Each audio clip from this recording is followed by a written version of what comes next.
या लोग, मैं कहता हूँ इकोनॉमी पे ये बात ना क्या करें, मैं इनको पहले अच्छा, मैं बोल लूं क्यों इसलिए ना क्या करें कि लोग इनको भूल जाए। इकोनॉमी पे इकोनॉमी के ऊपर जो इन्होंने जो एक खौफनाक ड्रीम दिखाया हुआ है पाकिस्तान को, जिस ये एक हमें लेके गई है उस कश्ती में जहाँ पे अंधेरे ही अंधेरे थे, उसके ऊपर आप क्यों लोगों को याद कराती हैं ये दोबारा कि हम इकोनॉमी के ऊपर बात करें। आप बोले, पहले पूछ रहे हैं। नहीं, वो बोलिए, उन्होंने बोल लिया, फिर पूछ लिया। अकल की बात ना सुनना, चाहे बात में हो चाहे एंड पे हो, सुन लिया करो। नहीं बोल लिया, लोग देख रहे हैं कि थोड़ी बहुत चले बोले, आप दोनों काबिल एहतराम है। देखिए वो उसके सामने आखिर में खत्म। उसके बाद जो इन्फ्लेशन है, महंगाई है, बेरोजगारी है, इन्होंने शुरू किया। नहीं, इन्होंने शुरू की। Let me finish. ये नहीं हो सकता कि ये झूठ बोले, आवाम को गुमराह करे and I can let that go. इससे क्या दूसरी बात ये कि अस्सलाम वालेकुम दोस्तों, फवाद चौधरी ने एक बार फिर डड्डू चार्जर की ऐसी की तैसी कर दी। मंसूर अली खान के प्रोग्राम में ऐसा धोता लगाया कि डड्डू चार्जर जवाब देने की बजाय लड़ाई पर उतर आई, जिसकी वजह से मंसूर अली खान को भी सरगोशियां करनी पड़ी। क्या वाकई नवाज शरीफ साहब बीमार थे या नहीं थे?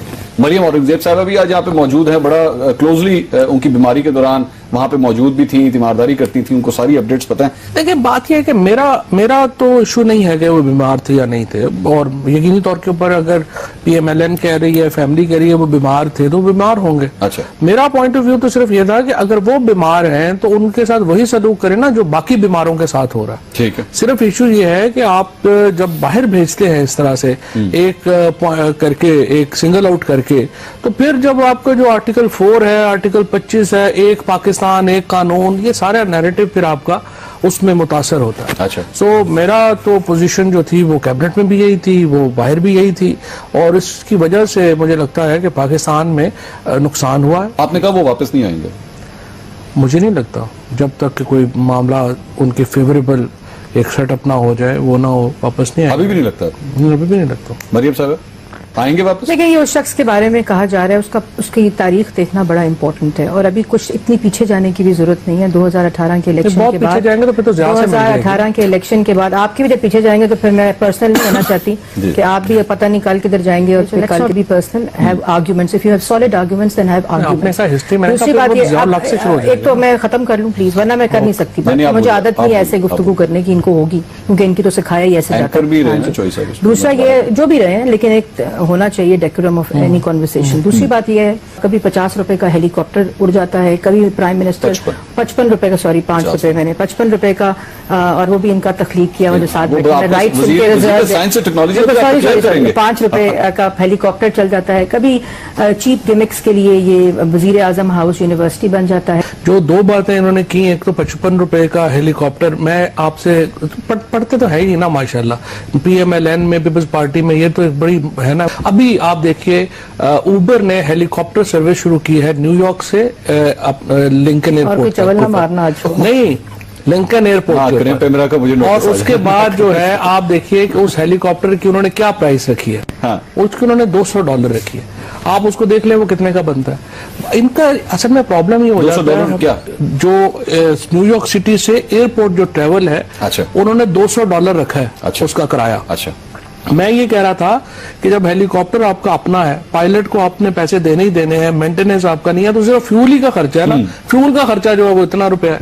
अब चूंकि उन्होंने जो है वो इसको एक ट्विस्ट देना होता है, इस तरह से जो यूनिवर्सिटी है प्राइम मिनिस्टर हाउस की, प्राइम मिनिस्टर हाउस के पीछे एकड़ों में जमीन पड़ी हुई है।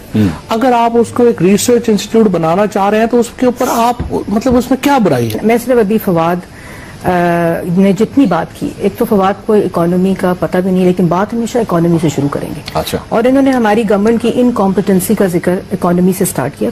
कुछ मारूजात में आपके सामने दूंगे, टाइम आपका शायद और टॉपिक्स हों, लेकिन बात सिर्फ ये, जब हम हुकूमत में थे और जब हमने बिल्कुल लिया, आप भी उनसे ले लेते तो आज मुल्क बेहतर होता। दूसरी बात यह है कि पहली बात यह है इनकी अब आप देखें विजन कि मिफ्ता से लिया है कि इसहाक डार से लिया है, मुल्क तबाह हो गया। मुल्क के अंदर जो 6 क्योंकि मिफ्ता कहते हैं ज़ारदार को इकोनॉमी का कुछ पता नहीं। मंसूर, पहले तो इस प्रोग्राम के कोई आदाब होने चाहिए। नहीं आप बोलिए, क्योंकि मेरी आदत नहीं है। आप बोलिए, आप प्लीज बोलिए। Thank you. Fawad, is that okay? नहीं आप बोलिए। बोलो, बोली जा रही है, ऊपर से मुझे कही जा रही है। मैंने बीच में बोली, एक तो बोली जा रही है, आदत से मजबूर, फिर ऐसा होता है।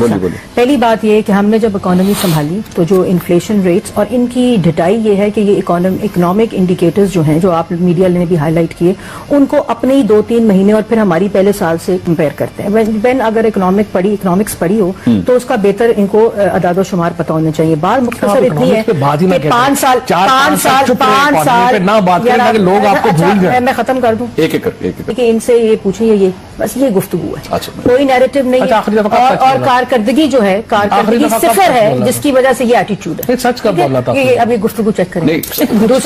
दूसरी बात इकोनॉमिक, जो हमने भी IMF सर्विसिंग की, हमने IMF को रोल आउट किया, हमने IMF को खत्म किया। इन्होंने कहा खुदकुशी कर लेंगे, IMF नहीं जाएंगे। IMF जाकर पूरा IMF यहाँ रिक्रूट किया। खुद कह दिया हफीज शेख साहब ने कि हम लोगों ने जो स्टेट बैंक के गवर्नर लगाए, IMF के कैपिटल लगाए। नहीं ऐसे नहीं। क्यों ऐसे? क्योंकि पता ना लोगों को झूठ बोल रहे हैं। झूठ आप बोल रहे हैं, झूठ आप बोल रहे हैं, और मुस्कुरा के झूठ बोलने की, और ये इस तरह की नहीं।